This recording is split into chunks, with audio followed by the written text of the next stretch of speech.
Rudman Hollings, which promised zero deficit by fiscal 91. The two branches couldn't meet that. They gave it 2 more years with Graham-Rudman 2 in 1987 to have a zero deficit by fiscal 93. That didn't work out.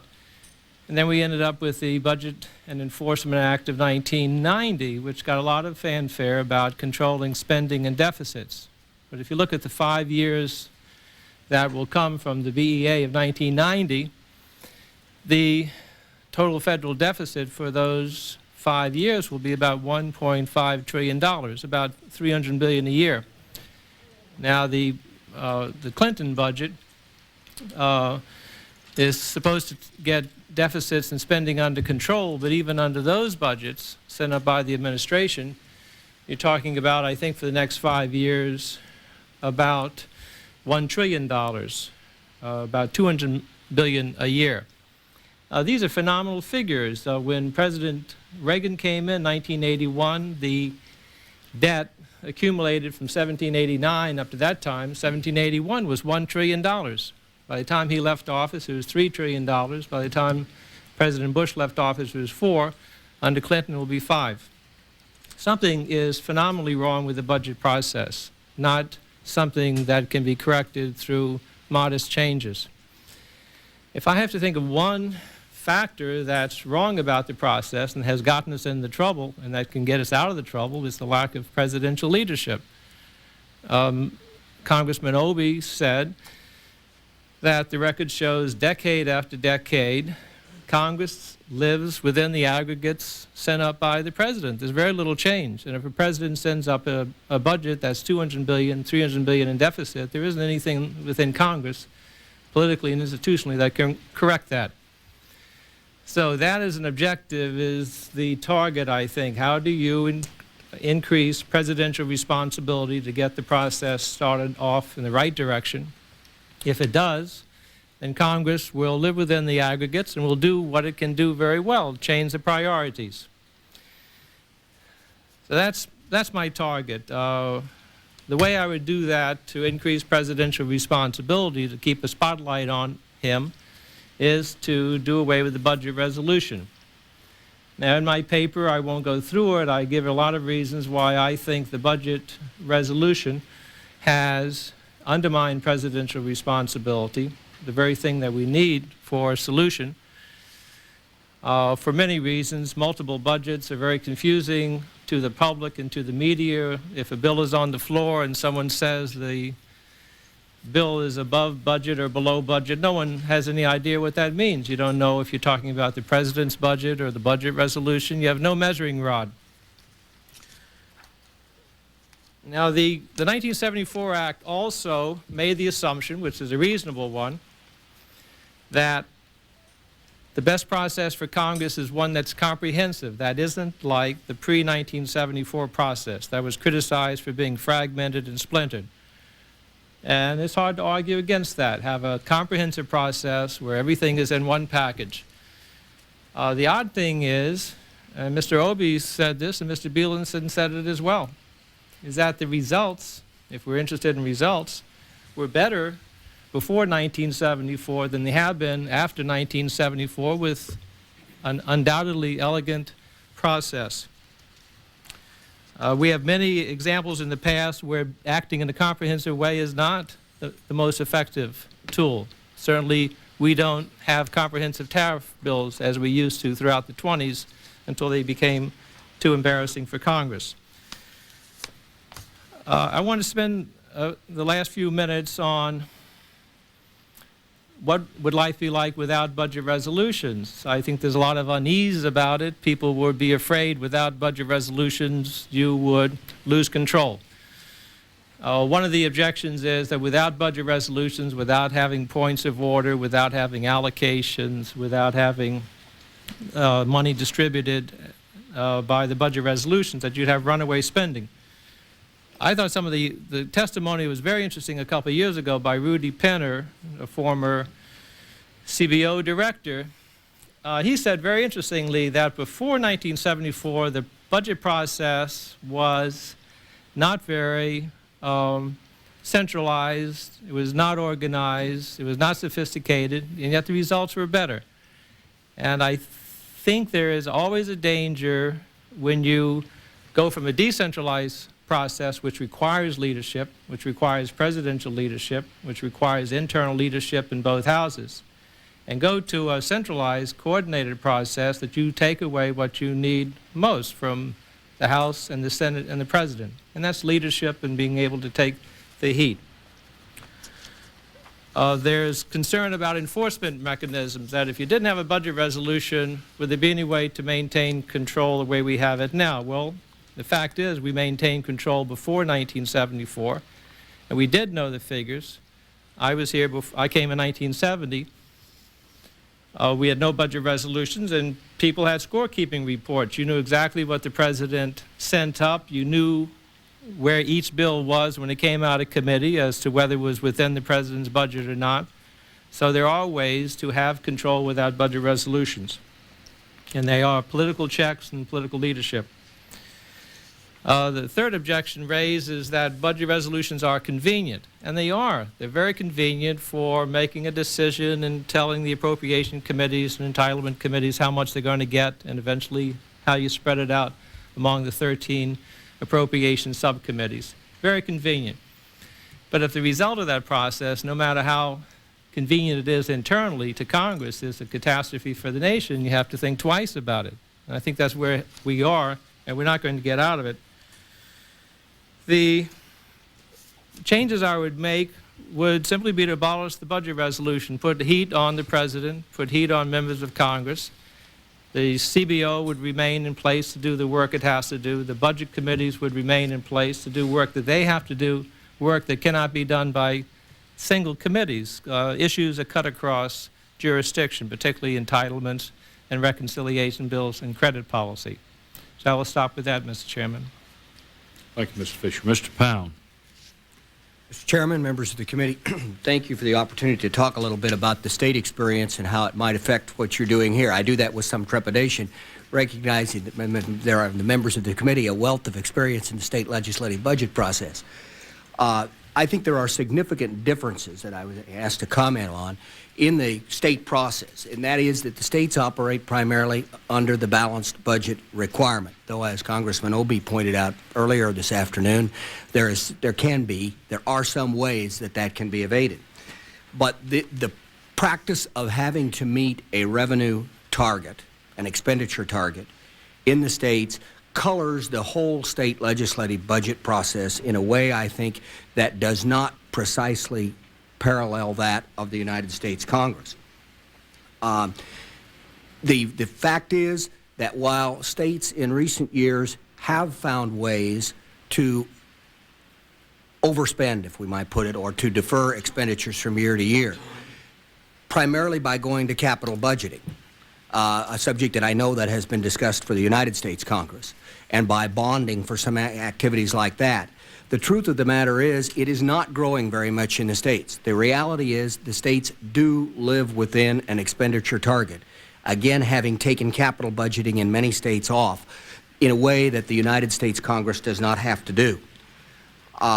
The political reality of that, I think, colors the ability, creates the ability in the Congress, or in the state legislatures rather, to determine a level, a target, and stick to it, within which the Appropriations Committee, Ways and Means, Joint Finance, whatever it may be called, is able to live, and it drives the whole process in the states. No state has as complex a process as the Congress does for establishing budget targets, appropriating money, determining the process during the year. In viewing the state process over a number of years, working with it and working with legislators, and in talking to legislators as the congressional process has evolved, I think if they could send you one message, it would be that the process here is too complex. It needs to be simplified. Any process that cannot be very readily understood, not only by the public, but by people who deal with these things on a regular basis. And I think the congressional process falls into that trap a lot of the time. Any process that is that complex has problems. has problems, I think, for the health of the institution, for the health of legislative institutions generally, in terms of the level of public support and understanding that exists.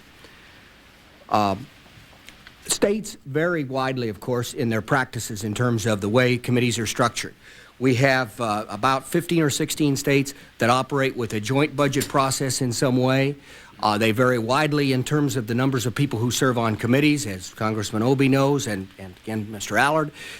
Colorado is the extreme at one end, with only a 6-member joint budget committee, very powerful. Wisconsin has now today a 16-member committee, again very powerful, in which the revenue and appropriations functions are combined in the Wisconsin situation. One of the things that has created is a very close combination in the states, and a growing one, I believe, in combining policy and appropriations. Wisconsin, again, may be the most extreme element of that in recent years, where the budget bill has become the primary policy vehicle of the Wisconsin General Assembly. But they are not unique nor isolated in that, because it is a growing practice in the states that appropriations committees or budget committees have much more influence, I think, on the general policy process than probably was true 20 to 30 years ago. It illustrates in part that just as you are undergoing this examination, the budget process is a dynamic and changing one in the states. It isn't static. One of the things that creating smaller committees that deal with budgetary matters has done is, I think, that in many states you would find it enhances the tension that exists between the Appropriations Committee and the remaining committees of the body. That is simply a fact of life. Some states have tried to deal with that by expanding the appropriations process, most notably Utah at an extreme where they have placed all members of the body on the Appropriations Committee. The fact of the matter is that's been experimented with in several states, and I think in reality it returns to a super committee to ultimately make apportionment or make sure people live within the caps or the revenue that's available for expenditure. One thing that I would comment on that I think has worked well in most states is consensus revenue forecasting. 17 states have adopted a procedure for that with remarkable success in recent years, even given divided government in a number of the states. The ability, normally statutory, for both branches of the legislature and the executive to agree on a revenue forecast and then shape the expenditure target, the budget target for the coming year, has worked with remarkable success. I think Florida, in my written comments, stands out as a very good example on that. I would conclude by just a few comments about the line item veto, since the states are frequently referred to as the laboratory on that one. And it came, came up in the previous testimony with Mr. Billingson. 43 states have line item veto. I think that the experience that we have had at the National Conference of State Legislatures in looking at that, and that the states have had, would be that its effect is primarily on the margins of budgets. It is not a major factor in determining behavior between legislative and executive. Its effectiveness is limited. It frequently becomes a matter, I think, of horse trading, as was pointed out in earlier comment on that, and is not something that exercises great budgetary control. However, I would refer to comments that were offered by the chairman of the Budget Committee in Colorado earlier this year, Senator Michael Byrd, where he said it perhaps is most important for what it implies. It creates an atmosphere that is resistant to certain kinds of spending and certain kinds of particular projects, because the threat of the line item veto may be in fact more real than its usage. I'd also just comment briefly on annual versus biennial budgeting. The states in recent years have shifted some on that. In fact, over a period of any 4 or 5 years, somebody goes one way and somebody goes the other way in recent practice. I think the experience in recent years is that biennial budgeting has become very difficult for many states. While they may have, on the surface, a biennial budget, in fact, it is a biennial budget that with great annual adjustments. That particularly at the state level, the difficulty of estimating revenue, and perhaps more importantly, certain kinds of expenditures, demands of entitlement programs or programs which are population-driven, have made it difficult to project over a period of 2 years what the state of the economy is going to be and what the revenue available for expenditure will be. The bulk of the states today do budget annually rather than biennially, and as I noted, those that do budget biennially do it in annual increments a lot of the time. With that, thank you. Thank you very much, Mr. Pound. We appreciate your testimony. It was very helpful. Mr. White. Chairman, believe it or not, it is a pleasure to speak about the budget process, perhaps because I don't have to live with it or work with it. And it's also a pleasure to testify along with such a distinguished panel, a number of whose members have actually helped educate me on the subject. My own testimony is in some sense a supplement to that of Drs. Mann and Ornstein, which I helped prepare on the subject of the budget process. So between those two pieces, there's both a critique of what we consider bad ideas and an agenda of what I certainly consider good ones. In making those choices, my colleagues and I certainly share a few premises. One is that Congress is part of a system of checks and balances that is going to make action difficult and is supposed to. The second is that for the system to work, Congress and the President must work together, and it works best if the President leads. The third is that disagreement will occur, and we believe that procedures to resolve conflicts between the executive and the legislature should maintain the status of Congress as the first branch of government. I also believe that one function of us academics, and I tried to do that in my written testimony, is to step back and provide some perspective on the situations in which you find yourselves. And that's particularly important in this case with such a complex and frustrating process. And so I reviewed the history and purposes of the budget process in my testimony and found surprisingly good reasons for it, perhaps like Congressman Bailenson review. For instance, the difference between entitlements and annually appropriated programs was not invented to make budgeting more difficult to control and more confusing. It follows from the nature of the tasks you're trying to accomplish in those different categories of programs. Budget resolutions may be a waste of time in some circumstances, but not in others. There are many reasons to believe that the work of designing programs or of authorizing is different from funding and managing programs or appropriating. And I think, certainly in my studies of the appropriations process, based on not only my interviews with participants, but with those people who deal with both authorizers and appropriators, ranging from OMB to agency budget officers to lobbyists to even some authorizing committee folk, there does appear to be a difference. Among our conclusions are, first, that since the whole political system makes action difficult, fixed targets and sequesters as a way to force action fail. Secondly, item vetoes and enhanced rescission, which in the proposals I've seen is much worse, would do little to reduce the deficit at a great cost to Congress's constitutional role. Third, whether a balanced budget rule in the context of an amendment is a good idea in principle is a matter of economic and political belief. I should point out that most countries don't have it, and that the role of the federal government is very different from that of states. This federal government does not have a capital budget, and the federal government does have a fiscal policy sometimes. But it is clear that a constitutional amendment balanced budget rule would backfire under the current circumstances.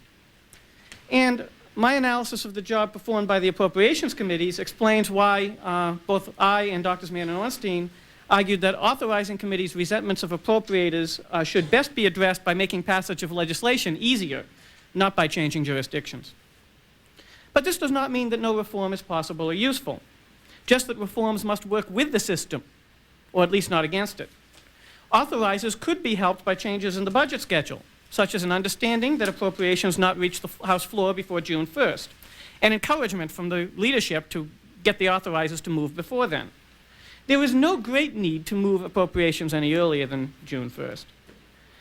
If the budget resolution is basically about setting broad priorities in fiscal policy, I don't think it needs to be passed more than once every 2 years. I think there are good reasons to have annual appropriations. I think that the schedule for those two different processes is probably driven by different reasons, but I do not see why we need annual budget resolutions. To the extent deficit reduction requires eliminating entire discretionary programs, which is the most efficient way to deal with discretionary programs if you're trying to cut spending in them, I think that goes beyond the normal role of the appropriations committees.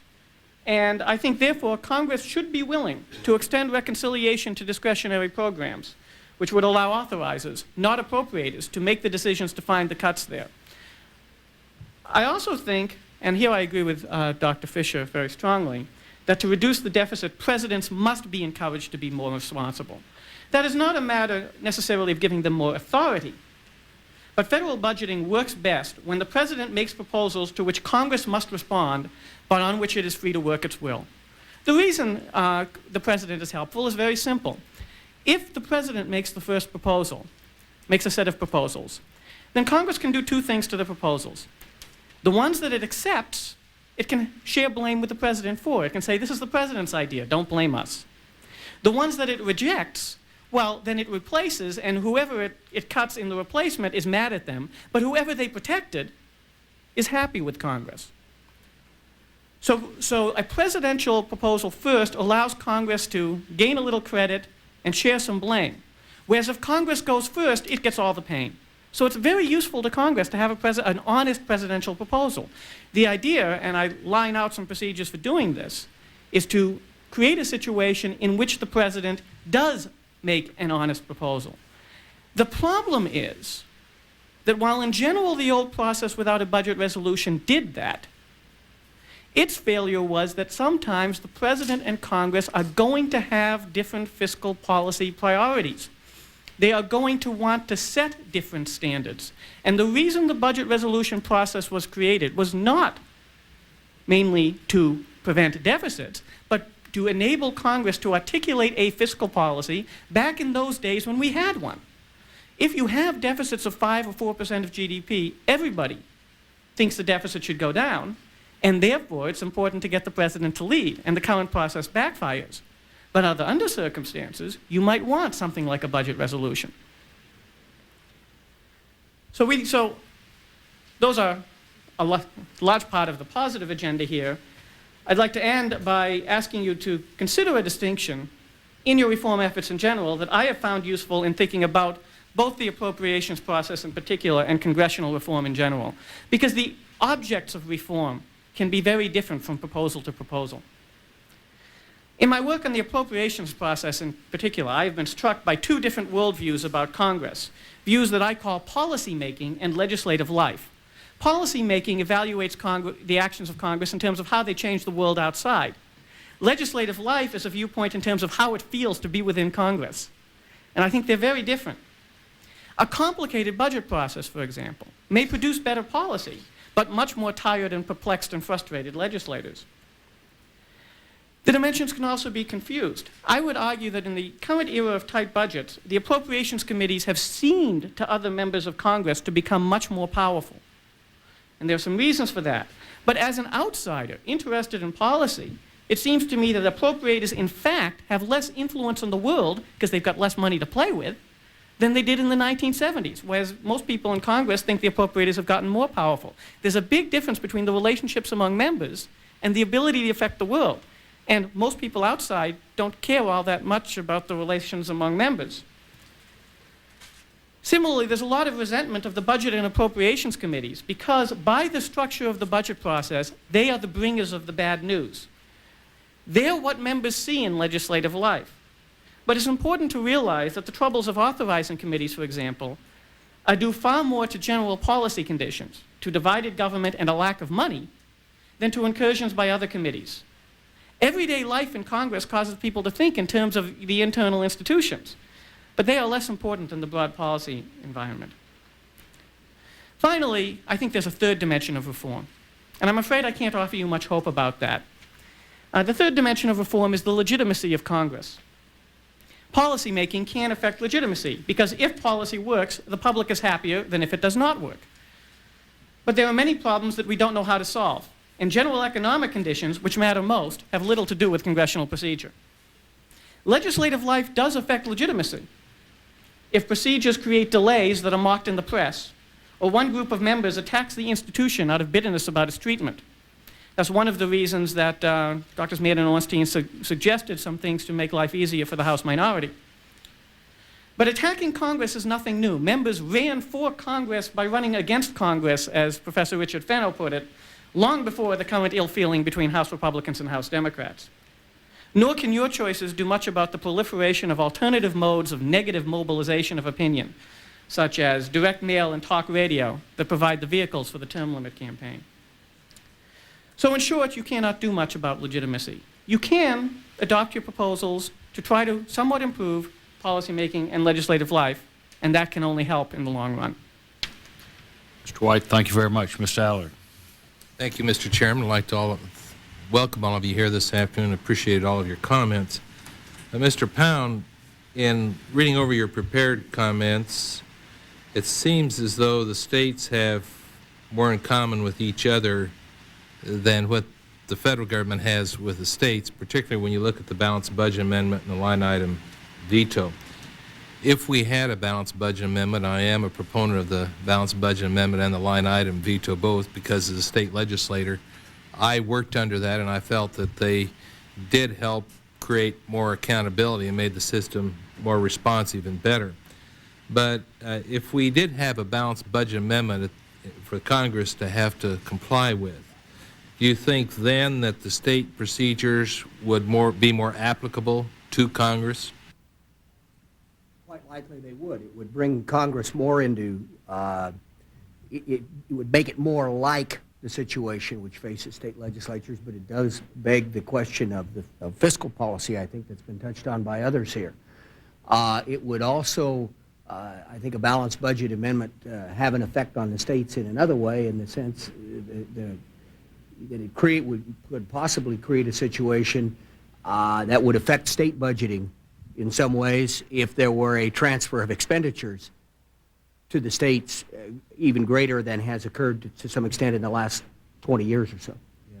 Somebody had mentioned earlier in testimony, I don't know who made this, that the unpredictability of the state's budget. I guess you, Mr. White, maybe made that comment where the states have a hard time predicting revenues and they have a hard time dealing with the entitlements. But I think the one thing that wasn't mentioned is these continual flood of mandates that come from the Congress and the federal government down in the states, and they put their budgets together and they find out the next year they have to deal with a whole different set of mandates. And I think all three of those, if I might add a little more thought, contribute to the unpredictability of state budgets. There was some difference in the prepared statements between you, Mr. Pound, and Mr. White about whether the states are actually have separate authorizing and appropriating functions or whether most states are combining them. If I remember your statements right, you indicated, Mr. Pound, that you thought more states were combining their authorizing and appropriating functions, and Mr. White is saying that they've kept them distinctly different. And I'm wondering if both of you would elaborate a little bit further, because there seems to be somewhat of a difference of opinion on what's happening in the states between both of you. Okay.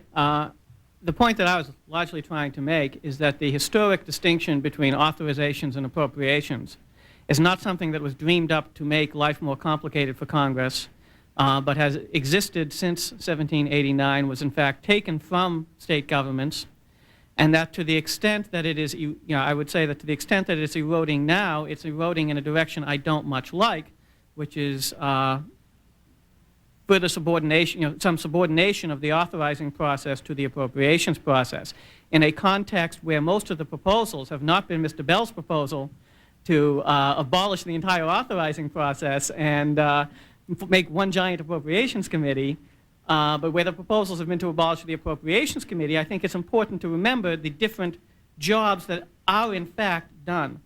Now, when you have serious budget constraint, the room for action by authorizing committees, obviously to the extent that new legislation, new policy requires new money, is greatly reduced. But I do not think it's a good idea to design congressional procedures as if you will always be in the kind of budgetary situation that we're in now.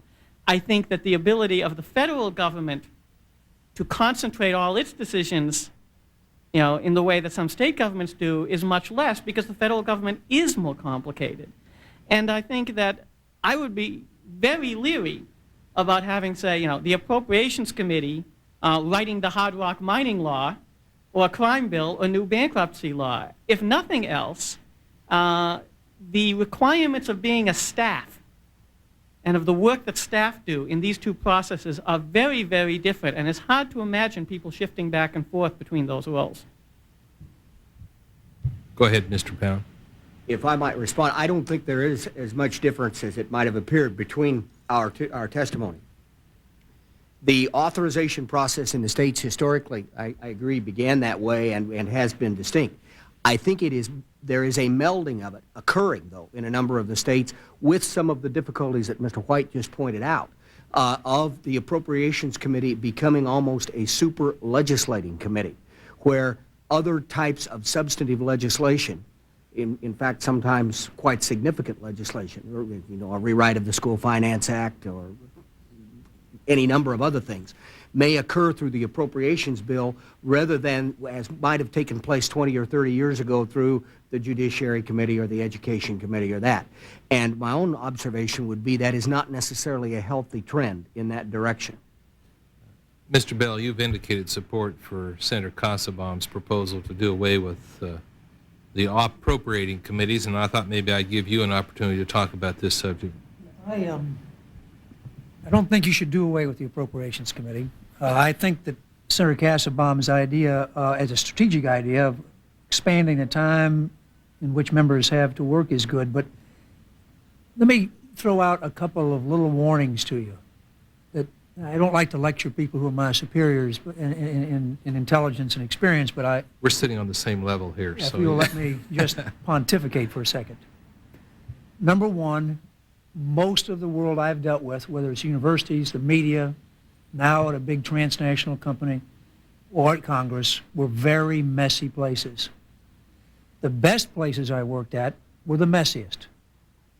Now, we got ourselves as a firm in a lot of trouble over the last 2 years. You're all aware of that. It cost us a lot of money. And the folks that got us in trouble were among the most organized, best educated, and most intelligent folks. Number one at MIT, and number two at Harvard, and 25-year-old professor at La-di-da. So I have come to value wisdom and skepticism and messiness more than I used to. I don't think you want efficiency in this system. I don't think that's, as I say in my testimony, what Jefferson and Adams and Madison held out is great, overwhelmingly kinds of virtues. They might want good legislation, which takes a long time, but they certainly didn't want some guy like me coming up with a bright idea and in 1981 being able to impose my will through reconciliation before most of the assistant secretaries of the new administration had been appointed. Very efficient system. We made a mistake in '81. I think y'all will probably make a similar mistake in a bipartisan manner this time. And it's fortunate that the system is strong enough and messy enough to survive it. I believe appropriators control the purse strings. And ultimately, that's where policy-making power is. Don't make people go through 2 or 3 kinds of operations. Have a joint committee, as I say, on the budget appointed by the leadership and with the chairman and ranking minority members of the Appropriations Committee. Have them do their 2-year outline. Have the appropriators do their work, including oversight and investigations in the second part of that 2-year cycle. And I think you'll find members who are better educated. Legislation will be slowed down, which I think is a good thing. You'll probably pass less, and it'll probably be better legislation. So I think you ought to take a look at the workload and realize that give members more time. That's my basic point. I agree with all of your comments on needing to simplify the process, and I think with that we have increased accountability. I also agree that if you get too efficient, we don't want that either. And certainly that isn't what our founding fathers, I think, had in mind, but I do think they had in mind a certain amount of skepticism about the Congress, and they were wanting to see more accountability to those elected members. And I think that's where we really need to focus our attention. And I made some earlier comments about floor procedure with the budget. You don't allow members to make their amendments. I think you take away some of that accountability. It's easy for them to shift blame to someplace else in the procedure, where if you have an open floor procedure and and then they have an opportunity to go to the floor and make an amendment, and if something doesn't happen, then they always can say, well, right now they say, well, I wasn't allowed to do that floor amendment. On the other hand, if you had an open floor procedure, at least they could come back and bring up their issue for a vote on the floor, and like you say, it may be messier, may take longer, but in the long run, everybody has an opportunity to put their issue forward and to be accountable. I recall, Mr. Allred, if I may respond to that, Senator Metzenbaum established quite a reputation in the 80s because he took every tax bill that we wanted to pass and demanded that we pay some attention to them. And it was not a partisan matter, the irritation he created. It was a bipartisan matter, and I'm sure that his party was as mad at him as our party was. But he did something very useful. By slowing down the process, there was a lot of nasty and ugly legislation that didn't get passed. He and I probably, if I were a member of Congress, wouldn't vote the same 10% of the time. It's not a matter of partisan or ideological. It's a matter of bad pieces of legislation. The more these things get the disinfectant of sunshine, the longer it takes, you're probably more likely to pass good legislation. Thank you for your comments. Just one brief comment at the end. My constituents were not disappointed that Washington, D.C. was closed down for a few days. The thinking that they would have fewer laws to have to deal with. So thank you very much for being here this afternoon. Mr. Obey. Thank you. Gentlemen, I'd like to thank you all. I appreciate your testimony. I think it's been terrific. I can't help but observe, Mr. Chairman, that it's, I think, symptomatic of our problem here is that when we have a hearing focused mostly on glitz, and we have a past presidential candidate appearing before us who may have a lot of ability to get people to focus anger on Washington, but may not necessarily have a commensurate understanding of how the processes actually work or are supposed to work. We have to hold the meeting in an auditorium. And when we get people who probably know more about this process than anybody else who will testify this year, we could hold the meeting in a large telephone booth. I think it's unfortunate because I think we've gotten a lot of good wisdom here today. Let me ask you, Mr. Fisher, I'd like you to expand on your proposition. As I understand it, what you're saying is that you would keep the Budget Committee. You would continue to use them to serve as scorekeeper and all the rest, but you would eliminate the budget resolution, the necessity to pass one, and simply focus on the legislative instruments that actually raise revenues and spend money. Would you tell me, if we did that, how, what's the process by which you could, at the beginning of the year, define where you're going so that people have some political understanding of what it is the body is going to be trying to do over that next period? Well, first, we did that before 1974. We had in place mechanisms, often either party leaders or committee chairmen or party caucuses, that played that role without a budget resolution, so we know it can be done. It may be difficult to restore those procedures, but they can be done. The main reason for getting rid of a budget resolution is to put the spotlight where it needs to be on the president and to get away with the confusion, the technical confusion of multiple budgets where the public is unable to hold either branch accountable. So it can be done. Certainly people have talked about whether party leadership should have a stronger role over the budget committees. They do over the rules committee. There are ways that can be done. The only way you can do it, I believe, is for members of Congress to be comfortable that this is a very messy, decentralized, not a very beautiful institution to the public. And you have to be able to defend yourself on that ground. I think we get into trouble where Congress tries to look like the executive branch, tries to have unity, tries to have centralization, tries to have coordination. And that's not the branch you have. It's not your nature. That's not your strength. And you can devise methods. You've got the CBO in place to give you information so you're not as dependent as you used to be on the Budget Bureau, OMB. You have budget committees that can play that coordinating role, particularly on reconciliation bills. So you have in place many of the mechanisms that would be useful, could be done. I have to say, you've sold me, because I, for one, I do not believe in eliminating the budget committees. I think they're necessary to serve as divisible scorekeepers for this place. But I do believe that we put a tremendous amount of energy into passing an instrument that does not raise a dollar or spend a dollar. And what it really is a promissory note. And, you know, we just passed a budget resolution in the House, and the fact is, that means we can now start our real work. And I would just as soon get to that real work right off the bat, but have a referee to make certain that we will pay a very heavy political price if we don't deal with it in a rational way. I think we pay a terrible price for not working directly off the president's budget, because I think it totally confuses people. I think it's demeaning to the presidency, and I think it at the same time allows the presidency to get off the hook if they don't want to be serious. And when they get off the hook, it means we're off the hook too, and that's what bugs me. Let me ask you as a backup. Let's say we couldn't get that as a first choice. What would you think of the proposition of combining the Ways and Means Committee and the Appropriations Committee?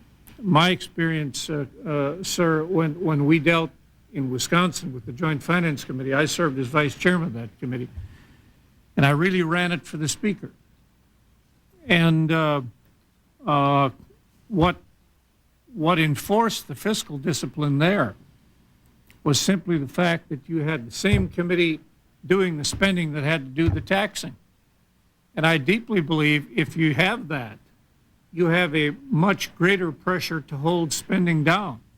My experience on the Budget Committee right now is I get people coming to me every day who want to see that you can build a floor for spending. For example, aid to Israel or aid to Egypt, or people who want to build a floor under NIH spending, or a floor under women's health issues, or a floor under Title I. And by the time you get done laying the flooring, you don't have any ability to any political ability to talk real ability to meet those numbers to people. So then the Appropriations Committee produces what reality is, and we produce lower numbers, and then everybody's mad as hell at us because we couldn't meet their Alice in Wonderland expectations in the first place. What would your view be of combining those two committees?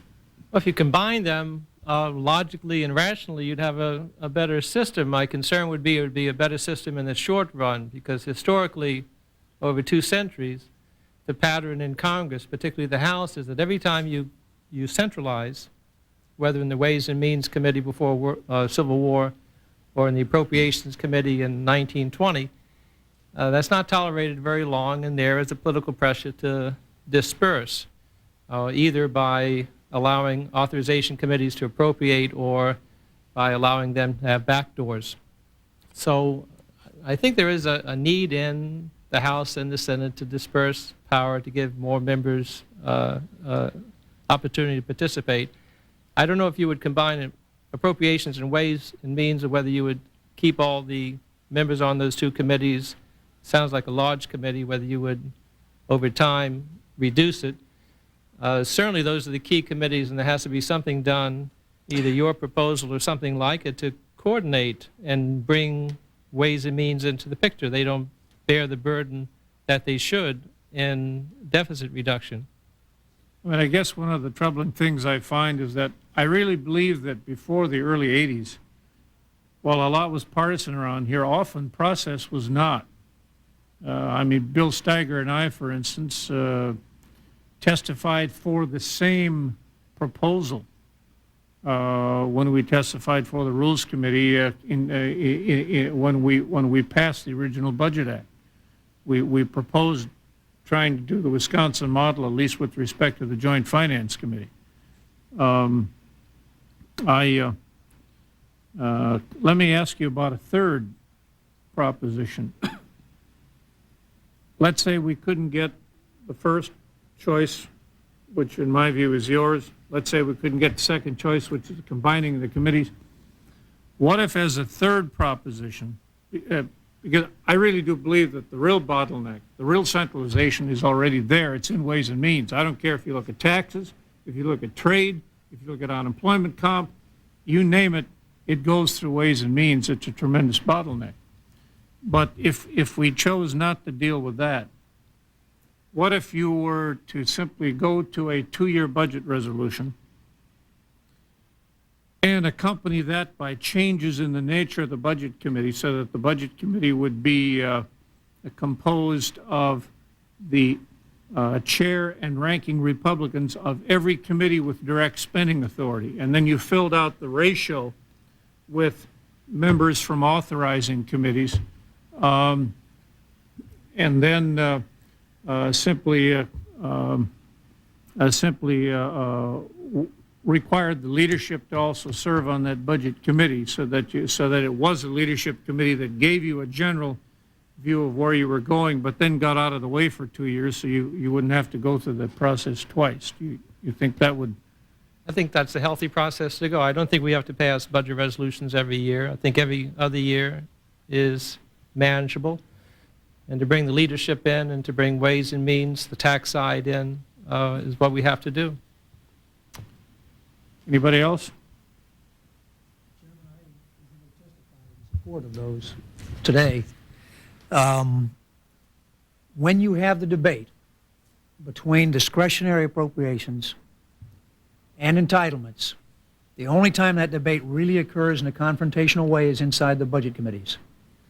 And it has been historically correct that Finance and Ways and Means have been able to slip out the back door, the side door, or out the window because we have not had the chairman of those committees and the ranking minority member sitting right here looking at the appropriations people and saying, we would rather cut 10% from your $25 billion bill than cut 2% from our $450 billion hodgepodge of bills. And until that kind of personal discussion behind closed doors can occur, you're going to have the entitlement people wiggle off the hook every time. So I strongly believe that you need to rein in the tax, the revenue, and Ways and Means and Finance committees, make them part of what I've called the super appropriations committee. And the 2-year budget cycle, I think, I agree that you don't need a budget resolution every year. In principle, I certainly agree with the idea that most of the effort of deficit reduction obviously must come from the jurisdiction that is currently that of Ways and Means and Finance. In practice, I think that a lot of this discussion is, again, a matter of legislative life and perceptions more than reality. In general, most deficit reduction over recent years has come from the jurisdiction of Ways and Means and Finance. Certainly in the 1990 bill, and certainly in the proposals that are made by President Clinton. Now, it is the case that at any given time, it is easier for Congress to vote for discretionary spending reductions in principle than entitlement spending reductions in particular. But I'm not sure that pairing them as a clear choice changes that. Mr. Bell was involved in a fairly exhaustive exercise at determining the relative preferences of congressmen for claiming at least that they wanted to cut discretionary programs and claiming that they wanted to raise taxes or cut entitlements. It was called the negotiations over Graham-Rudman. And the reasons that the sequester applied to discretionary spending rather than anything else, even though it would have been fairly easy, particularly on the revenue side, to sequester, is that, in fact, entitlement programs are more popular. They are promises that it's harder to break. You can disguise breaking a discretionary program promise. You can say, well, we're going to do it through efficiency and savings within the bureaucracy. But if you cut an entitlement, you're taking a check out of somebody's hands. And so I'm not sure any procedure is going to change that situation. Thank you. Just a very brief comment. I don't think, we're looking at the states, the experience would be there is no substitute for leadership. Leadership has to be involved in the process and brought into it. Leadership is the coordinating element, whether if you've got a separate committee, unlike your experience in Wisconsin, where the states have gone through in recent years some difficulties with budgets, revenue shortfalls and that. I think it has worked well when the committees and the leadership of the body combine to solve it, and it doesn't work well otherwise. It's always been my view that if you want to solve a problem, you don't find the process that'll do it. You find the person who can be most relied upon to do it.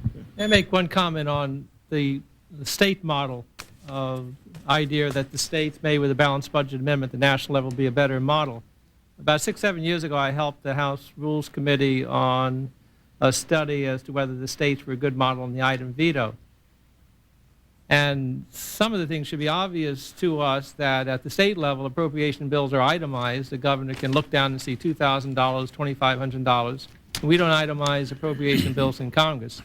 And I doubt if any agency would want them. I'm sure your agencies like to get lump sums, very large amounts, and allow them to move money around inside. So item veto, if you wanted to borrow it from the states, would work a radical change within Congress on the appropriations process and the legislative process. It's night and day difference between the two procedures.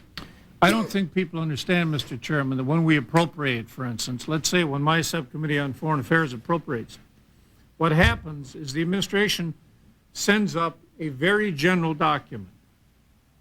They then send up a load of budget justifications which explain how they expect to spend that money in, say, the foreign aid area. What we then do in the bill is to appropriate a lump sum for each different category, and then after that's passed, the administration then sends down another set of documents which tells us what the hundreds of changes are that they intend to make in the way they're going to spend that money, changes from the original justifications. And so then through the reprogramming process, we maintain some ability to hold them to their original intentions. But very frankly, what I've often been looking for is some way that the Congress could have an item veto over some of the changes that the presidents are proposing, because they will send us routinely 700 and 800 different spending changes just in the aid area alone. So I think people don't understand there are vast differences between state and federal, and not to mention the fact that the federal government also has to occasionally fight a war or manage an economy, something no state has to do. Mr. Bell, could I ask you just a couple of follow-up questions about your proposal? It seems to me that sort of what you want to do is go back to 1867 and start all over again. As a Southerner, I might want to go back earlier than that, but that's a good date. I think that was the year that the Appropriations Committee was spun off from the Ways and Means Yes, sir. Committee, or created as a separate entity. I guess there were good reasons for that then. And the question, I have two questions about it. First of all, if you're going to put appropriations and Ways and Means back together again, probably the best way politically to do it is to tell Mr. Rostenkowski that these 13 committees are being appended to his committee rather than vice versa. He might agree to that. Yes, sir. But once you put those two functions together, why not simply make it the Budget Committee?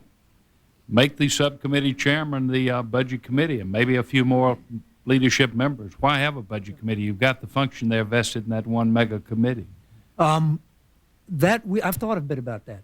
Senator Baker, who used to be a majority leader, minority leader, had asked a bunch of us to think about these things, and over the last many years. And without putting words in his mouth, I would think that I remember him saying you ought to look at this kind of process. I think you need to have the enforcement of targets, the scorekeeping of targets, and the scorekeeping of bills and initiatives and measures separate from those folks to whom manipulation of those targets might be in the self-interest. That's why I think if you have a budget resolution and it covers 2 years, and then they sort of get out of the way, and to use a phrase that was used earlier, that they are strongly represented by the leadership, in fact, are kind of an arm of the leadership and the Appropriations Committee, then you have brought everybody into the process at the beginning. When Chairman Obey says, now wait a minute, I didn't buy $25.8 billion for this, you can say, Mr. Chairman, do you remember 18 months ago when we sat down and actually did the 602B allocations at the beginning as part of the Joint Committee on the Budget, and you were there participating as Mr. Natcher's representative or whatever? Yes, sir, we did vote on that. It does make people responsible for a longer period of time. It does eliminate, I think, the number of games can be played if you have a naysayer, a cop. And that's how I really have always looked at the budget committees, as the cop on the block. That's a good point. One concern that I have about creating huge committees like this goes to a point that everyone has made, Tony Bielenson as well as the four of you, and that is process, procedure, institutional structure don't matter nearly as much as just plain political leadership. And members who are serious legislators, who commit themselves to the process, who are concerned about it. Of course, their efforts can be thwarted by a creaky institutional structure, but nevertheless, the key objective is to get good people and get them to do good work. And one of the functions served by the House, at least the House now as it is organized, is that there are lots of centers of action. And while that leads to lots of chaos and decentralization, disorganization, it also means that these centers of action are centers of innovation. They're also centers where people can participate. And by participating in small units in this large organization, they develop certain skills and they become resources to the House. And that's the kind of leadership nurturing that you need in this big institution with 435 members. Does melding everything into these mega committees give you concern about whether or not you're going to have that quality of participation and the leadership development you need to run the organization? It does, Mr. Chairman, and my prejudice or the bent that I have taken has been unduly influenced, I'm sure, by my experience as a Senate staff member, where I think the situation is maybe at least to some extent different. I'm not sure that one of the problems in the Senate is that they have these extraordinary centers of creativity and innovation where people are becoming extremely expert in small areas. In fact, my impression is that that is not the case and that it would be useful. So I will admit that to any extent that you try to keep chaos under control and to keep the energy of individual members and their staffers under control, that's probably bad. And I'm not pretending like what I'm saying is perfect, but I think it is good and it would be an improvement. That is a legitimate, extremely legitimate concern, and it does show up or illustrate the differences between the House and Senate. Yeah. Other members of the panel, Mr. White, Mr. Fisher next. If I understand correctly, there's a big difference between the kind of proposal that Chairman Obey was suggesting in terms of combining appropriations and Ways and Means and what Steve Bell was suggesting. As I understand Mr. Bell's proposal, he's essentially abolishing the rest of the process. He's abolishing the authorizing committees and so on. In either case, there's the basic problem that a committee that has the kind of authority that Ways and Means and Appropriations would combine, in other countries is called a cabinet. This is a very, very powerful committee. And it's a committee that, in some sense, it makes more sense to have everybody on than to have, a limited membership on. The problem is it's not clear how the committee in question could do its work. That might be as an advantage, as Mr. Bell said, that maybe it would do less work. But particularly in the House, where you'd be essentially creating 14 committees of 30 members each, coordinated somehow, I'm just not sure how it would play out. But there's a real difference between the principles of the two proposals, as far as I can tell. And the other point I'd like to make is that throughout this process, it's always easier for the executive to make a budget proposal because the executive can make mistakes, which Congress can fix. If Congress makes a mistake, it's a law. Mr. Fisher. Just a comment on the history of the House and Senate. There's a fairly clear pattern that in each House, when you centralize power in a super committee. Within a few years, people rebel and you disperse power. So it's just a historical lesson we have. There's a limit to how much members of Congress who are not on those committees will tolerate that, and in time they'll... Well, clearly, I would think if you had Ways and Means and Appropriations combined in the House, you would have classes of membership, those who belong to that committee and everybody else. And pretty soon the tension would begin to wear on that arrangement, I think. I'm not sure it's inherently stable. No, because what you're doing is taking platform, I mean, to put it just really crude terms, you're taking a lot of people's ability to function and to get attention, and I don't mean that in a bad way. I mean that in a necessary way. You're taking that away from them when you diminish their status or when you take away their power. I'm not unmindful of that, but I stick where I am, sort of. One final question. Mr. Pound had a very useful observation about state budgeting, and it is that states rarely have, if ever, have uncapped entitlements. They have capped entitlement programs. They annually or biannually appropriate the monies and stay within their boundaries by one means or another, or they attempt to. Would you comment on this gaping deficiency in our budget process, the fact that we don't have any good mechanism for controlling what we annually spend on all of our entitlement programs? Joe's ready. I'll put it to the others. Mr. Pound has already acquitted himself. Well, one difference between state entitlements and federal entitlements is state entitlements are usually for poor people, and federal entitlements are usually for the middle class and the majority of voters. So I think it's a lot easier in practice to cap the entitlements in the states. Also, when an entitlement is, in fact, middle-class type, such as the provisions in the California Constitution these days, that a certain amount has to go for education, they turn out to be very difficult to change. So I do not think that the state experience really provides much of a guide here. The entitlements for poor people in the states are, in fact, the entitlements it has been easiest for us to control in the federal government. It's not as if we've increased AFDC or Medicaid unless we wanted to. The one disagreement I'd have with Mr. Pound is that it turns out the states can be fairly creative at passing costs on to, or actually without Representative Allard, that the states can be fairly creative about passing costs on to the federal government, particularly in Medicaid. It's not just a one-directional passage of costs. Mr. Pound, you want to take exception to that? Well, I will take some exception to that. I think the cost passing has gone both ways on this. What I think the capping of entitlements does, as I pointed out in the comments, is it does call attention to what's happening and to programmatic growth. That may be one of the most valuable pieces of it. Because, in fact, the states do cap, at least temporarily, entitlements such as Medicaid in the sense that they have to go back and find the money. It doesn't just flow. They have to make the conscious decision, and it points out what the priorities. If you're going to spend this for Medicaid or AFDC, it may be coming out of the K-12 or the higher education share of the budget, but it's coming from somewhere. And so there's a conscious decision that is made there that we trade this for that. Other comments? Thank you very much for your testimony. As Dave Obey well said, it's been extremely useful and helpful to us and helps us build a good record on which to make some recommendations. And thank you for taking the time to come. Thank you. Thank you. We'll be in this room, SC5, on Thursday at 10 a.m.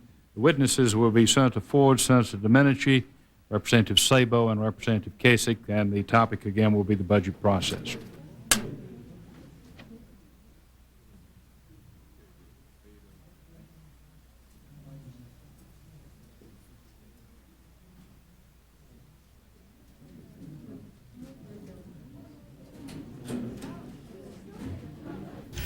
This was the latest in a series of hearings held by this committee on various elements of congressional reform. A joint committee is made up of an equal number of senators and representatives. The chairmanship rotates between the House and Senate with each new Congress or every 2 years.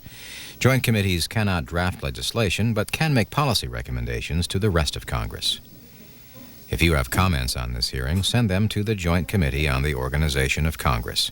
The address is 175D Ford Office Building in Washington, D.C., and the zip code is 20515.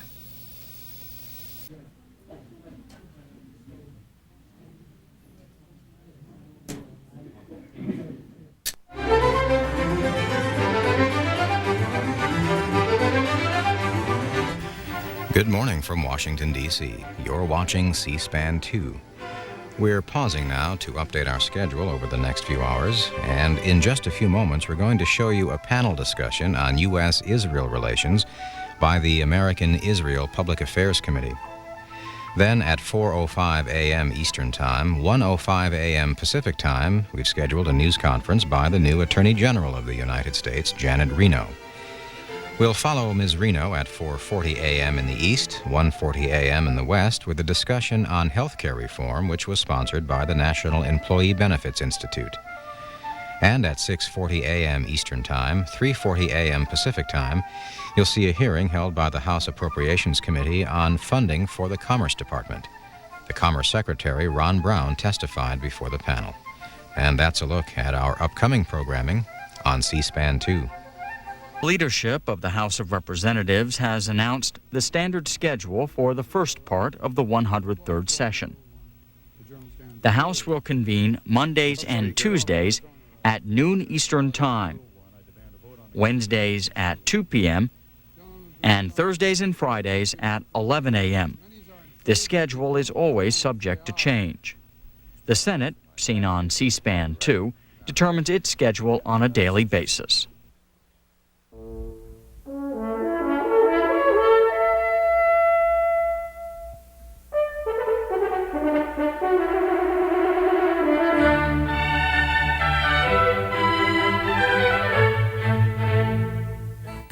Next on C-SPAN 2, a panel discussion on U.S.-Israel relations sponsored by the American-Israel Public Affairs Committee. The committee is holding its annual policy conference in Washington, D.C. this week. Committee members also discuss the role of their organization and the Middle East peace talks.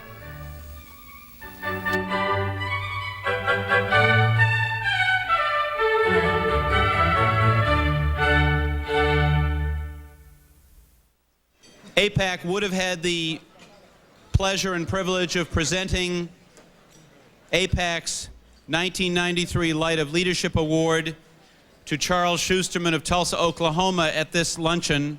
It was presented to a smaller group on Sunday evening. Charles, as many people know, was the founding president of the American Israel Education Foundation, which supports AIPAC's student program. He was one of the early people who pushed for the creation of and development of our young leadership effort, which you see reflected here at this conference and in the pre-conference.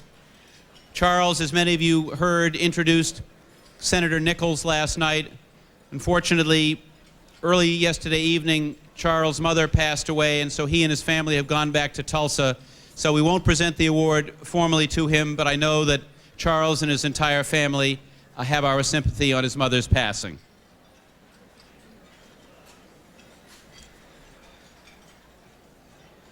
I've spoken during this conference about dynamic partnerships between professional and volunteer leadership.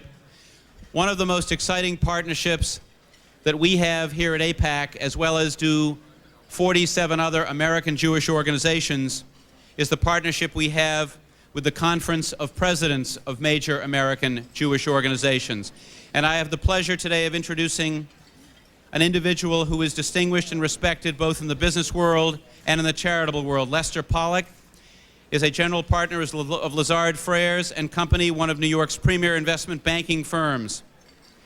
But that has become, in the past few years, just one of Lester's hobbies, because Lester's real job is chairman of the President's Conference and president of the Jewish Community Centers Association of North America. The Conference of Presidents needs no introduction. It is the umbrella organization for every major Jewish organization in the country, and its chairman, Lester Pollack, provides a unified voice and unifying leadership for nearly every one of the 5.5 million Jews from across the United States. Lester performs that task with great passion, with great energy, and with great zeal. His other organization also needs no introduction. There is probably not an individual in this room that has not had direct contact with a Jewish community center. Whether your children play for basketball teams, attend the local JCC summer camp, or participate in social or cultural events, Jewish community centers exist everywhere and have a profound impact on life throughout our Jewish community in the United States. I say that, and I speak from personal experience as a honorary director, life director of the Jewish Community Centers of Greater Boston and a past officer of the Jewish Community Centers of Greater Boston. Lester is a chairman or board member of an enormous number of other organizations. In fact, Lester covers the entire Jewish alphabet, and I will not go through the alphabet soup in the interest of time. We are honored and privileged to hear the greetings of and to hear comments from the chairman of the Conference of Presidents of Major American Jewish Organizations, Lester Pollack.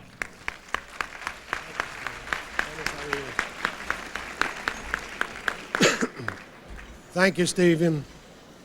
Good afternoon. I'm very pleased to bring greetings on behalf of the 48 member organizations of the Conference of Presidents. The conference was created in 1954 at the urging of a predecessor of our current Secretary of State, namely John Foster Dulles, who felt that it was difficult for him to deal individually with the then major Jewish organizations. He urged an aggregation of the organizations into one umbrella organization.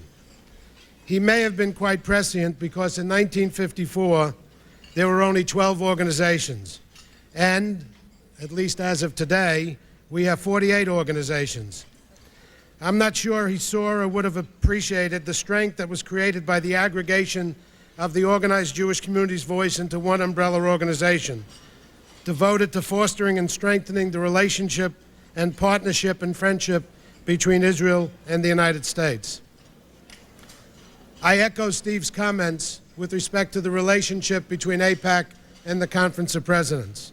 Amongst the conference members, the relationship with AIPAC is one of the most active, one of the most effective, and indeed one of the most constructive partnership relationships that we have. This is true with respect to our lay leadership as well as our professional leadership. Our working relationship with AIPAC has focused and focuses on such issues as foreign aid, strategic cooperation, strategic partnerships, and loan guarantees. And I'm very pleased to note that 47 other presidents of the major Jewish organizations, in addition to myself, serve on the executive committee of AIPAC.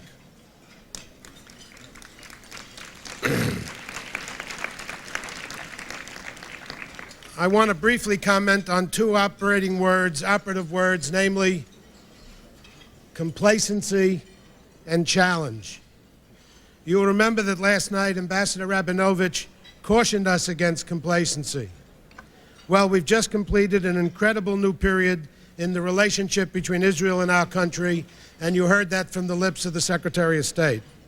From phone calls to meetings, from Washington to Jerusalem and back to Washington, the conversations between President Clinton and Prime Minister Rabin, between Secretary of State Christopher and Prime Minister Rabin and Foreign Minister Peres, have had a strong common thread, a thread of deep friendship and support, and a relationship grounded in sincere expressions of personal trust and confidence. Hopefully, this is the mark of a new era in U.S.-Israel relations. I am reminded, however, of a speech made by the Secretary of State at the conclusion of his visit to Israel and indeed in the region, which he delivered to the opening session of the most recent Conference of Presidents Leadership Mission to Israel. The Secretary proudly stated that he accomplished more during his visit than he had anticipated. However, he admonished his colleagues traveling with him, and indeed it was a bit of self-admonition when he said he didn't want to be a victim of trip euphoria, that he and his colleagues should not be intellectually intoxicated by the warm feelings and achievements of the trip. Well, let me suggest a note of caution.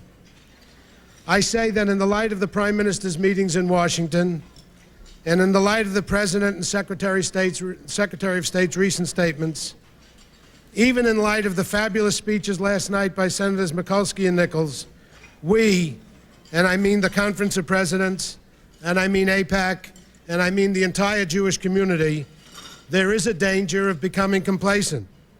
There is a danger that we might rest as if our work is done, as if our agenda for action is complete. There is a danger that we might return home with a policy conference euphoria, content with what has been done and ignoring the challenges that lay before us.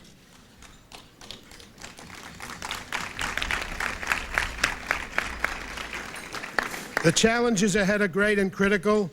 The resources of the entire community must be marshaled to meet these challenges. Are we prepared to meet the challenges of the hopefully renewed and reinvigorated peace process?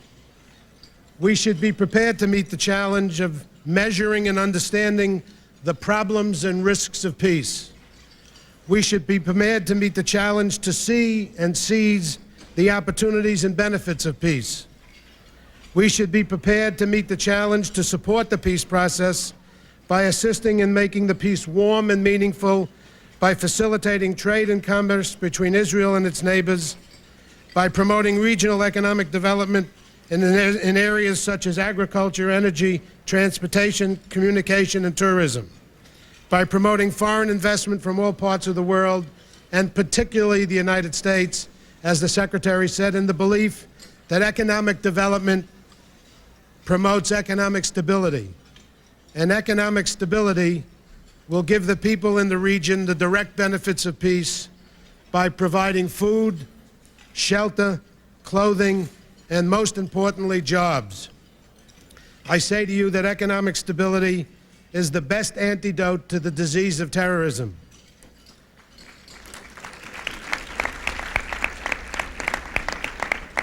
We should be prepared to meet the challenge to continue to support our government's leadership in urging the removal of the economic boycott against Israel and the discrimination against American business.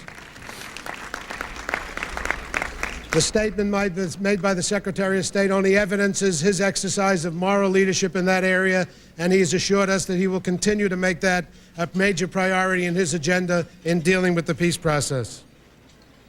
We should be prepared to meet the challenge to strongly support continued military and economic aid to Israel for 1994 and beyond, even at a time when our country is immersed in the President's economic program, focusing on deficit reduction measures and tax incentives.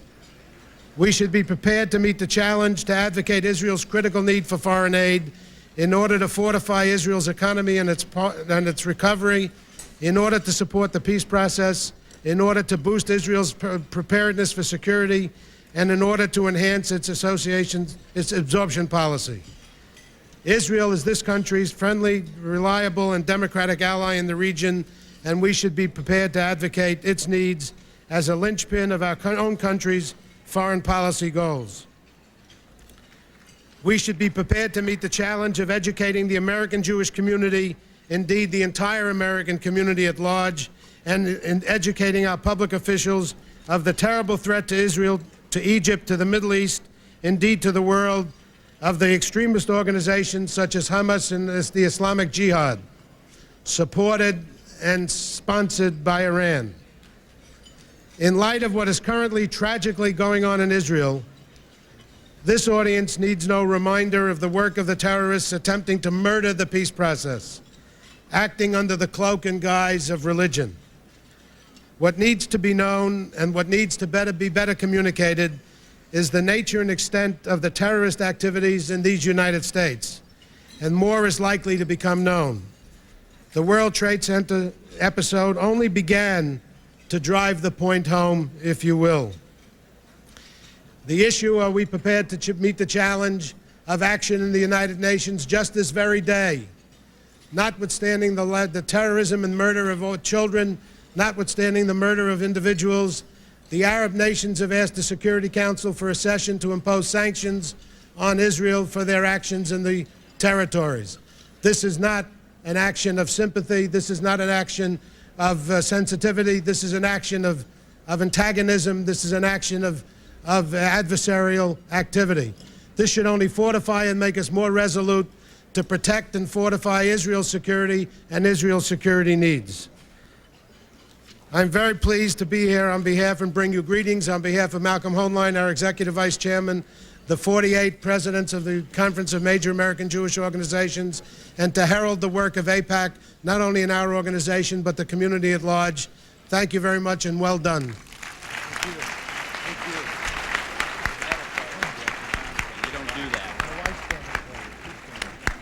Each year, thank you, Lester. We appreciate your being with us. We know how busy your schedule is, and we look forward to being with you in a week.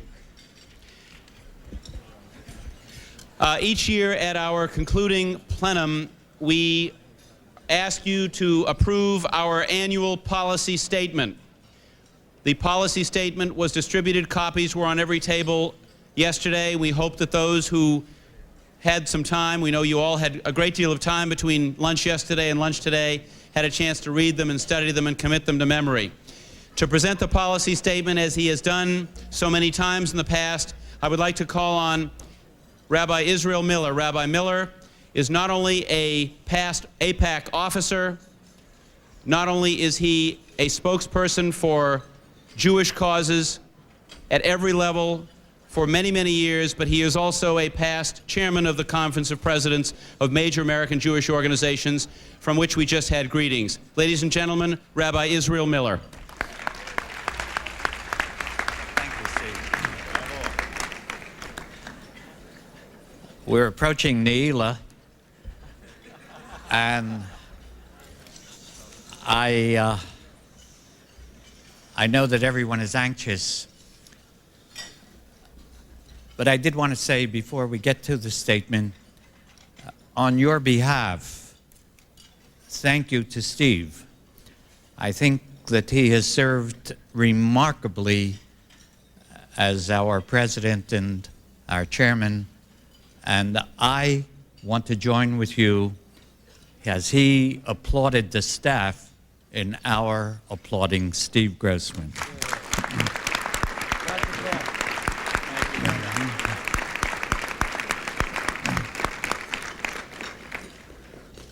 I'm not going to give you an examination and see how many of you have really committed this policy statement to memory, other than to say that it has gone through a long process.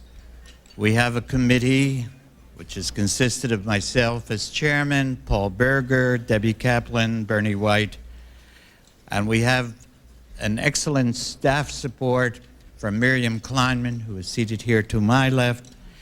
And on Sunday, we spent several hours at the executive committee meeting going through the statement almost paragraph by paragraph, had changes made, additions, amendments, and I hope that you will consider it not merely as a statement, but as what Lester spoke of, an agenda for action. I know the people who come to AIPAC are not people who just read things, but do things. And so I'm only going to read to you the first paragraph and then ask for the acceptance of this statement, which will be printed for us and distributed again so that you will remember. But its major function is for the people who are in the Congress to know where we stand in terms of what AIPAC's policy is at this time in March and hopefully for the year ahead. Sound U.S. policy in the Middle East rests on the continued strength of the mutually beneficial U.S.-Israel relationship. Bonds between the two allies are based on shared democratic and moral values.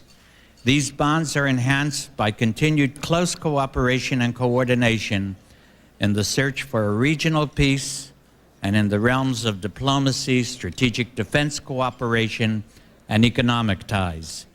AIPAC's objective is to strengthen the United States' relationship with Israel. AIPAC's commitment to achieving this goal is relentless and unwavering. Working together, AIPAC must ensure that the partnership between government and people in the grassroots in the United States and the government and people of Israel flourishes. And then comes our agenda for action. Mr. Chairman, I move the acceptance of this policy statement. Second. We have a motion to approve the policy statement as submitted to this plenum yesterday, and for which the rabbi has read the first paragraph. It has been seconded. All in favor? Aye. Opposed? Unanimous. Thank you very much, Steve.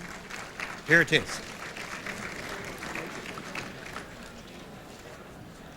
Thank you, Rabbi, for your work. And I also, once again, in the spirit of volunteer professional partnerships, want to acknowledge on behalf of the whole organization the work that Miriam Kleiman did as the staff person who headed up the platform policy statement drafting committee. Thank you, Miriam.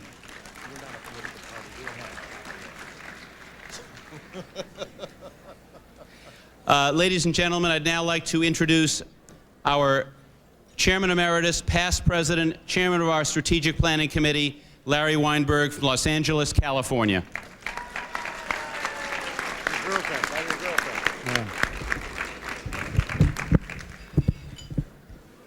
Thank you very much, Steve. Yeah, I see. It was 17 years ago, at the age of 27, that Dennis Prager became the director of a unique Jewish institution known as the Brandeis Bardeen Institute in Simi Valley, California. At the time, I was privileged to have been serving on the board of directors of Brandeis Bardeen, and I've taken a very special interest over the years in following Dennis's extraordinary career. Described as one of the most creative minds in organized Jewish life today, Dennis was born and raised in Brooklyn. He attended the renowned Yeshiva of Flatbush, and upon graduation entered Brooklyn College. As a 20-year-old in 1969, following a trip to Israel, Dennis traveled to the Soviet Union to meet clandestinely with Jewish dissidents. It was a profound, moving, indeed a life-changing experience for him. He returned home in the forefront of the movement to free Soviet Jewry. With great intellect and charisma, Dennis was propelled from success as a lecturer and educator on the Jewish circuit to become a highly sought-after voice on a wide range of issues dealing with morality, ethics, and values in the community at large. Between lectures, he co-authored with Joseph Telushkin the book 9 Questions People Ask About Judaism, and completed his graduate work as a fellow at the School of International Affairs at Columbia University. He later co-authored Why the Jews? The Reasons for Anti-Semitism with Joseph Telushkin. And that book was later called the wisest, most original, and provocative book on the subject. In 1983, following his tenure as director of Brandeis Bardeen, Dennis was invited to fill in as a moderator for a Sunday night program on KABC in Los Angeles called Religion on the Line. The program consisted of a priest, a minister, and a rabbi, fielding theological questions from callers. An hour into the show, Dennis was handed a note that read, "Announce that you'll be back next week." He's been back ever since. Today, Dennis's nightly radio program is #1 in its time slot in Los Angeles. And it might be worth noting that he'll be broadcasting his show from Israel for a whole week this coming June. As an author, lecturer, educator, and publisher, Dennis is a valuable asset to the Jewish community and indeed to the community at large. It's a great pleasure for me to welcome him today. Ladies and gentlemen, please join me in giving a warm AIPAC welcome to Dennis Prager.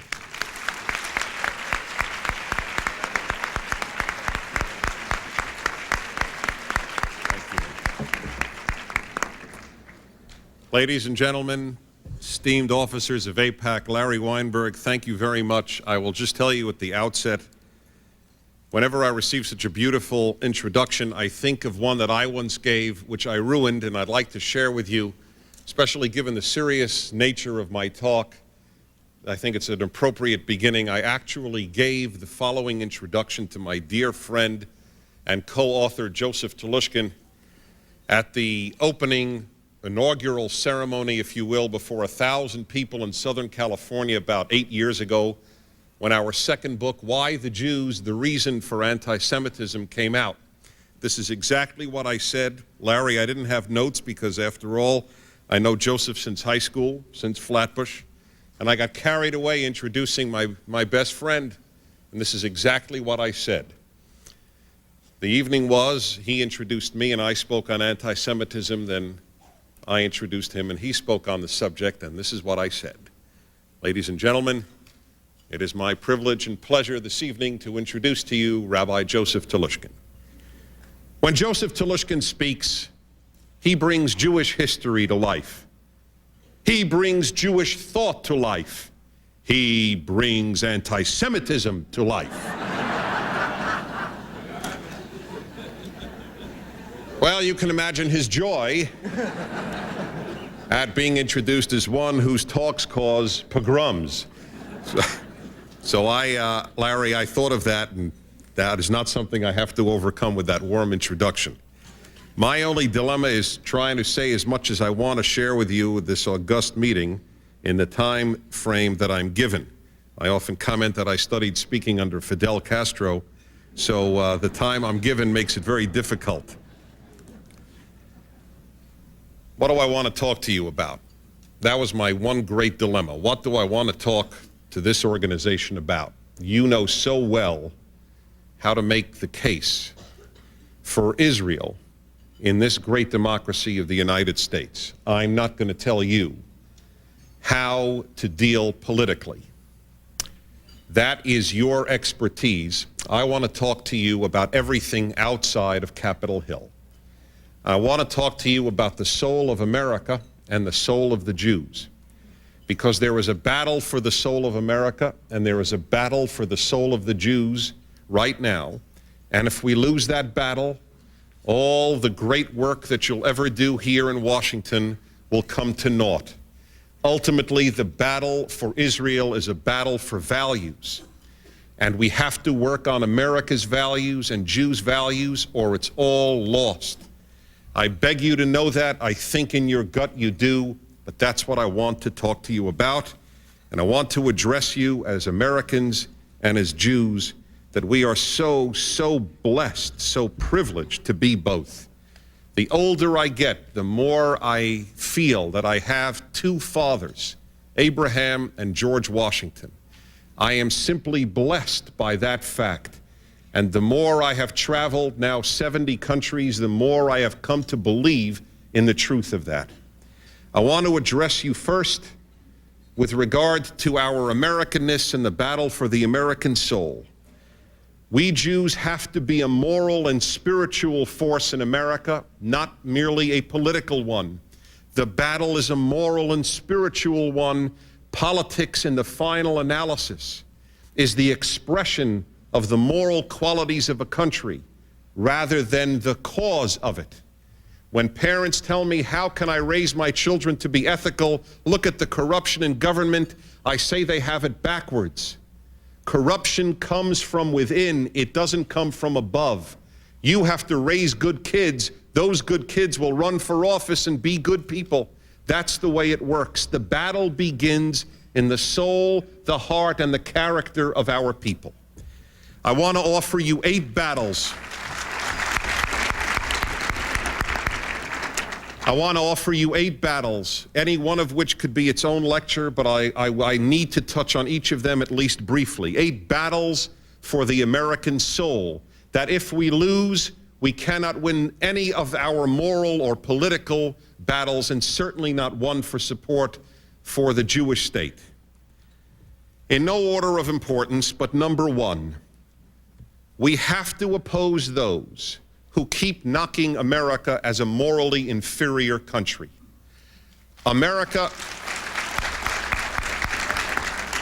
the United States of America has problems, absolutely. But it is time for us to stop the rhetoric that is too overwhelming, too demoralizing, to call America racist, to call America imperialist. Rhetoric has consequences. I saw those consequences in my city of Los Angeles last April. If you call America racist, if you print in the Los Angeles Times 3 days after the riots excerpts from Andrew Hacker's book that America really wants to commit genocide against its blacks, what do you expect but anger and fire? We have to tone down the rhetoric. If you call abortion murder, a doctor who performs it will be killed one day. If you call America racist and genocidal, it will be burned down one day. Rhetoric has consequences. This country has racial problems, but it is not a racist country.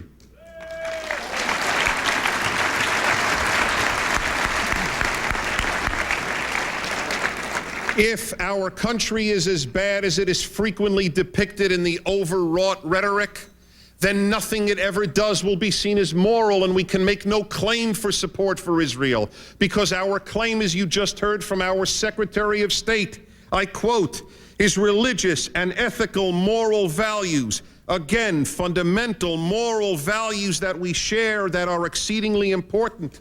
If America is not seen as a moral state, what do we share with Israel? It is all a matter of the battle for the moral soul of America. Problems are problems, but to say it is evil is to say that whatever it does is not moral. People call my radio show and tell me that we're in Somalia for oil. That's incredible, incredible. When in the history of the world have whites died to save black lives? As they are now, have Christians died to save Muslim lives? And the cynics say it's for oil, Somalian oil. That's what we need.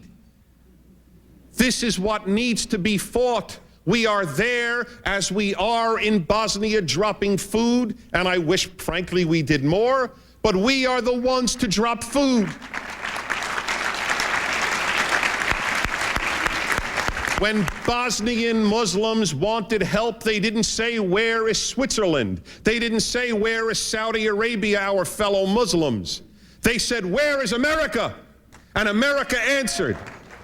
That is what we need to tell the world.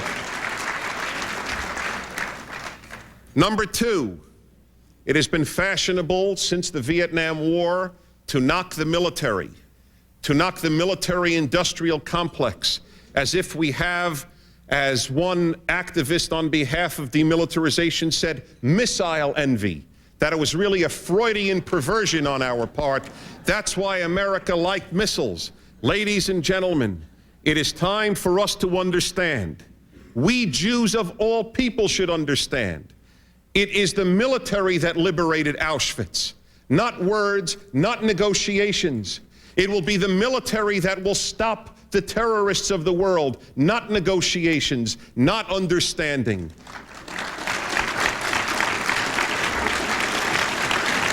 If America is weak militarily, it will hurt Israel. As Moshe Dayan said in 1973, the arms that we receive from America in the morning, we use in the afternoon. I know America has massive domestic needs, but it is the greatest power for good on this planet, and you need force to back up goodness. It is the lesson of the 20th century.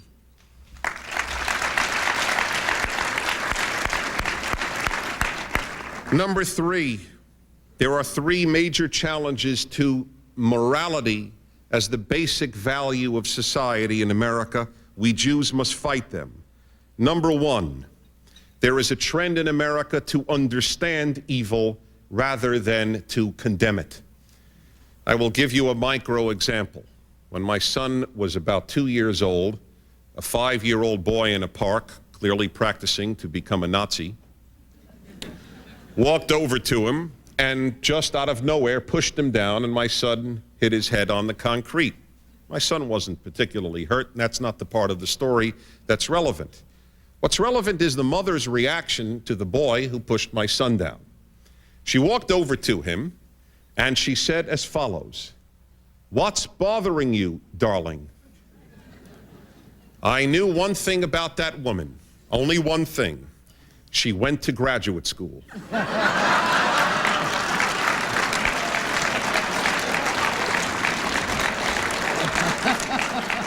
The only people in America who would say to a child who pushed down a 2-year-old, "What's bothering you?" had to have gone to graduate school. It is not a normal human reaction. You have to learn such a sick reaction. But my friends, our kids are all going to the places, all these graduate schools where that's what you learn. You learn to ask, why did they do that? Let's try to understand those who burn down innocent black and innocent Korean and innocent other businesses. We try to understand, and it applies in our instance directly. Moorhead Kennedy, a State Department Arabist, man who was, of all places, he was one of those kidnapped in Iran, one of the hostages, wrote an article in the Los Angeles Times a week ago saying we had to understand the rage of Muslims to understand what happened at the World Trade Center. I'm sick of understanding the rage of evil people.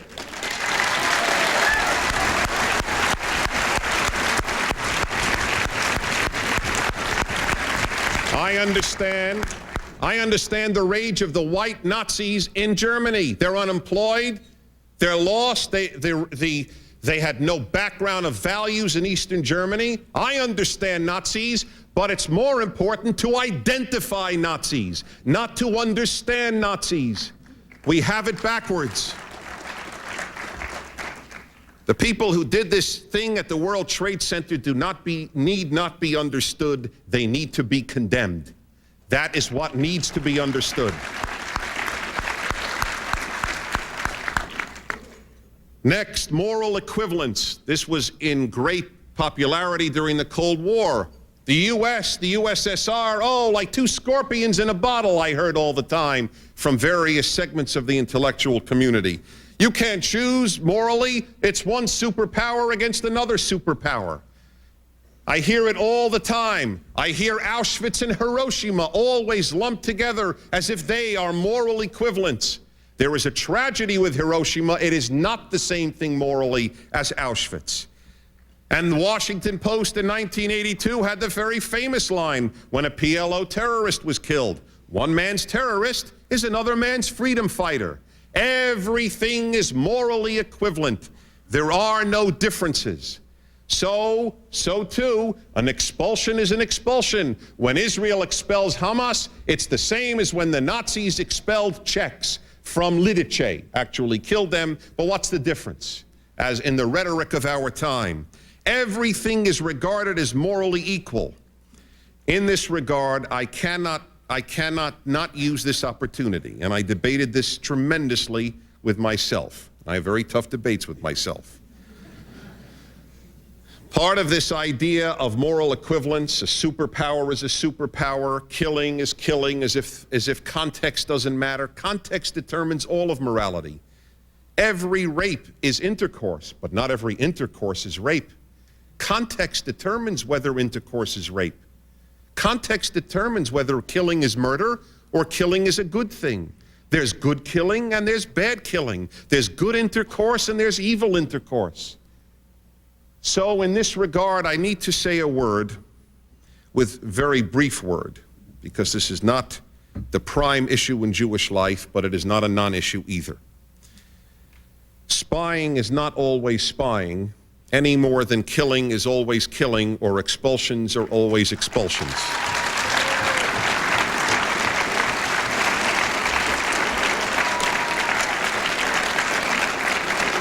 To spy against the United States is disgusting. This country is too beautiful, too trusting, and too good to spy against it. Nevertheless, there are gradations of evil in this world.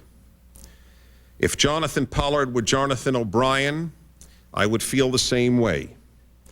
Ironically, it is not Jonathan Pollard's Jewishness that prompts us to ask mercy for him. It is his Jewishness that prompts some Jews to avoid him.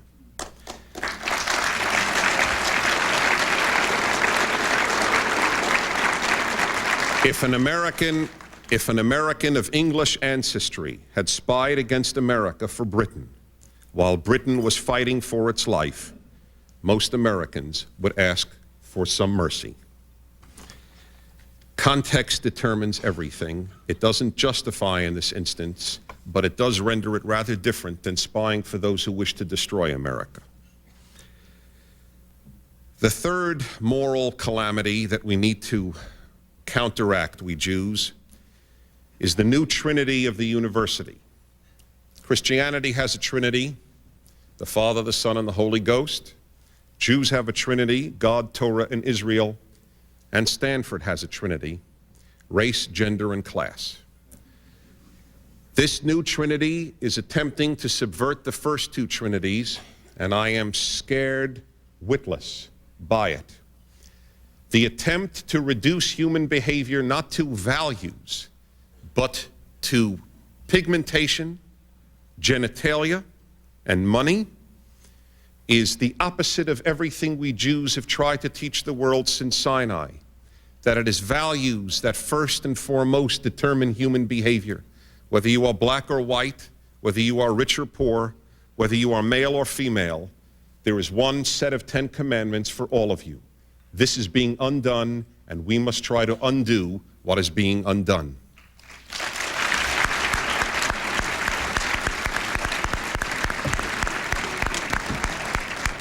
Because if values are undermined, we have no argument for Israel. Not only do we have no future America, what is the argument? The whole argument is predicated on shared values. When values are undermined and it's all reduced to race, gender, class, we have no mutual rhetoric.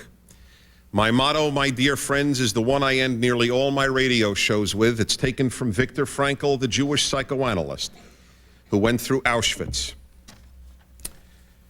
He said he concluded one thing after Auschwitz. There are only two races in this world, the decent and the indecent.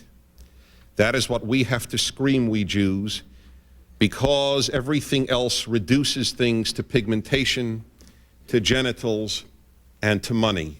And that is wrong. Everything is reducible only to good and to bad. There are good Jews and bad Jews, good blacks and bad blacks, good Arabs and bad Arabs. If we see everything as Muslim Jewish or as black white or as rich poor or as male female, we subvert what we Jews have worked for 3,200 years since Mount Sinai.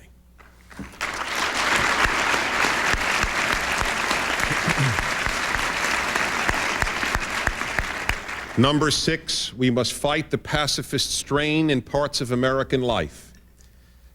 Jews of all people should know that pacifism is not moral. Pacifism says that it is always wrong to kill. But my dear friends, it is not always wrong to kill. Sometimes it is the holiest act you can engage in. Whoever killed the people who were running Auschwitz, these people did the most saintly deeds. They were more saintly than any Jew studying Torah or any Christian in a monastery. They killed the torturers of innocent men, women, and children. There is no greater mitzvah. Something has happened that we think that to touch armaments is just wrong. Of course we dream for the day when nation shall not lift sword against nation. We dreamed for it. But so long as the bad do lift swords, the good better have better swords.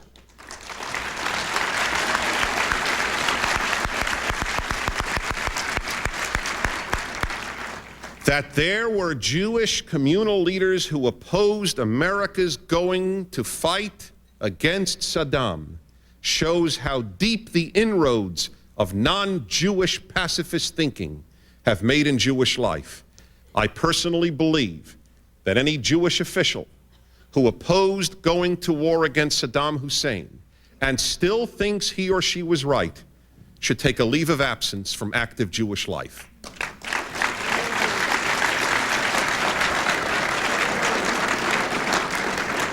If you cannot if you cannot see even today the moral need to have crushed Saddam, then when do you believe arms would be right? When? He is an Arab Nazi in every way, shape, and form.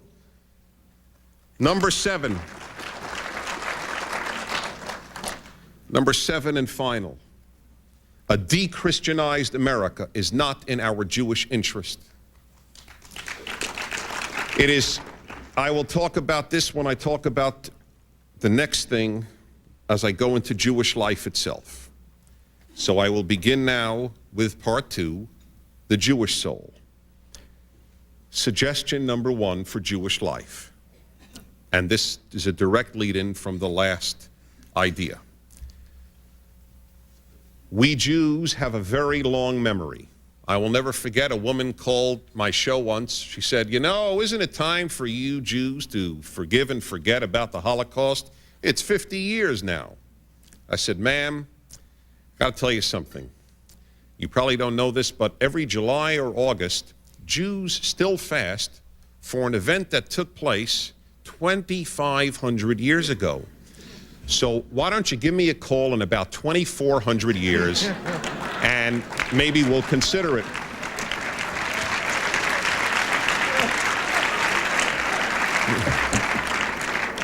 Having said that, and a deep believer that memory is necessary, especially in the age of television and instant non-recall, I will still say memory can paralyze just as it can invigorate. I believe that two groups in America are now paralyzed by their memories, Jews and blacks. Jews are paralyzed by memories of Christian anti-Semitism, and blacks are paralyzed by memories of white racism. What neither group has matured enough to recognize is that their erstwhile enemies are now their best friends. Christians in America, ladies and gentlemen, tend to be our best friends. They have changed, my friends, and it is time for us to grow up and acknowledge it. And to blacks,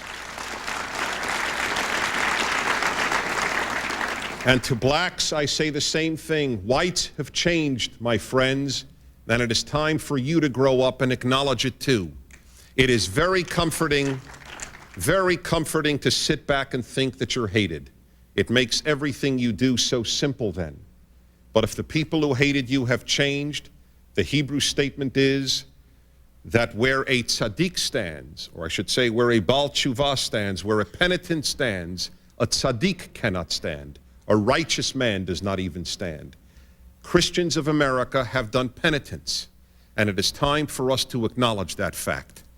A de-Christianized America is not in our interest.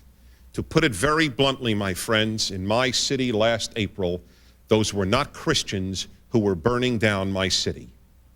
Christians were trying to stop the burning down of my city. Where there are strong churches, strong Catholic schools in inner cities, you don't have the scourge of evil that sometimes you do. It's something for us to beware of. I am, of course, for the separation of church and state, but I am not for the destruction of the church, merely for its separation.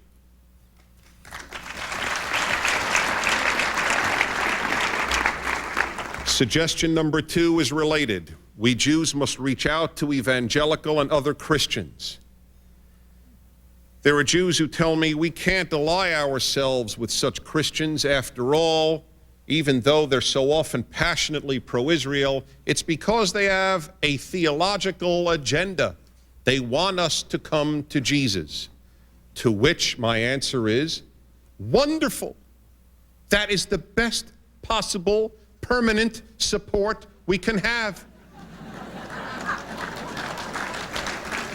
I do not mean this in any way facetiously. If people are rooted, if that is indeed their agenda, and I do not believe it is their primary, but even if it were, if that's Jerry Falwell's primary agenda, God bless him, it means the support is deep and forever. I made a deal with him, a public deal in Beverly Hills 12 years ago, in front of 1,000 mostly Jews. I said, Reverend Falwell, can we make the following agreement? You and your followers will support Israel and the Jewish people until Jesus comes. And when he comes, we promise to recognize him. He agreed.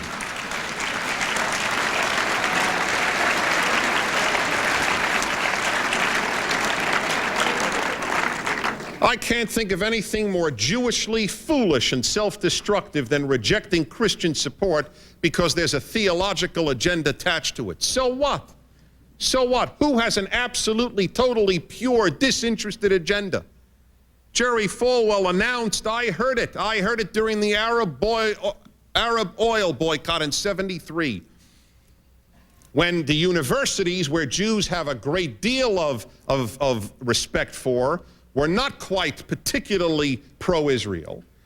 But Jerry Falwell, for whom there is not so much respect, got up in his church to a Christian audience and said, I will sooner ride a bicycle than I will give in to the Arab oil embargo. And he gave his reason, and it wasn't to have Jews come to Christ. It was this, because he said, I read my Bible, and my Bible says that God will bless those who bless the Jews and curse those who curse the Jews. And I say to you, fellow Jews, God bless those who believe that.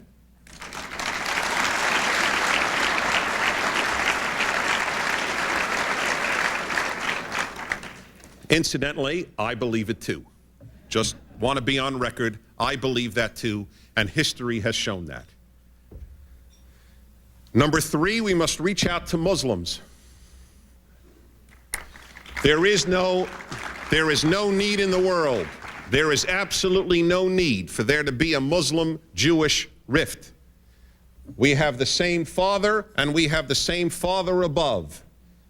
Our Hashem is their Allah. We are cousins, and we should remind them all the time that we are. And from pure Jewish self-interest, we need to isolate the terrible ones among them. They need to know that we of all people know, because we don't believe that the world is divided up by group, but by goodness. And so we are as close to a good Muslim as we are to a good Jew. And we are as alienated from a bad Jew as we are from a bad Muslim. We must reach out to these people, and we must isolate the terrible ones. We have to remind them, as I did on my radio show, which has many Muslim listeners, that there is a concept of Khilul Hashem in Islam, that a Muslim who acts evilly in the name of Allah brings discredit to the Quran and to Islam. That Muslims have the same motivation to condemn their evil as we do to condemn ours. Number four, all of Jewish life must work on reaching out to unaffiliated and alienated Jews. Or even if you are an atheist, you must understand that it is only Judaism that will keep Jews alive. There will not be another generation of AIPAC members if Judaism is not vibrant. In that regard, please understand, ethnic solidarity is dying. What keeps Jews Jewish is Judaism, far, far, far more than ethnic secular identity.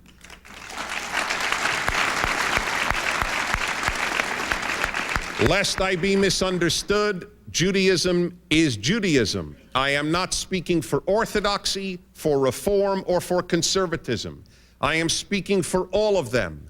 All of them marvelously keep Jews alive. That is what I mean. I am not talking denominationally. Number five, there are many students here. There is a battle for the Jewish soul and America's soul on your campuses. You have to fight anti-Semitism there. I interviewed a man I consider one of the greatest 3 or 4 thinkers in America last week, Tom Sowell. Tom Sowell happens to be black. And Tom Sowell, out of nowhere, mentioned the following to me in the interview. Said, you know, Dennis, Campus is the place, the universities are the place where there is the most anti-Semitism today. There's been a tremendous increase of anti-Semitism, as the ADL has just announced. It's decreased in America and vastly increased at universities. Said, and then he added, but you know what, Dennis? Nobody's going to take it seriously. And you know why? Jews don't riot. Boy, did that hit me in the solar plexus. I don't want you to riot at campuses, but I want you to do whatever is legal and decent and right to make the world know.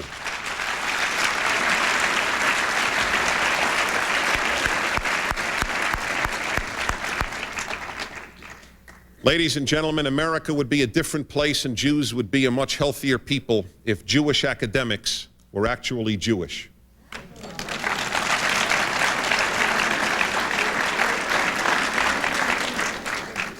I'd like you, when you get home, my students, I'd like you to ask a Jewish professor, who's especially one deep into multiculturalism, one simple question.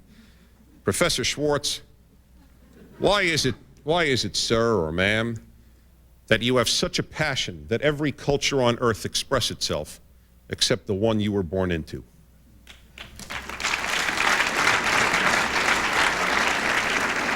Sixth and finally, Jews need to be aware, as all Americans do, that television news is a disaster.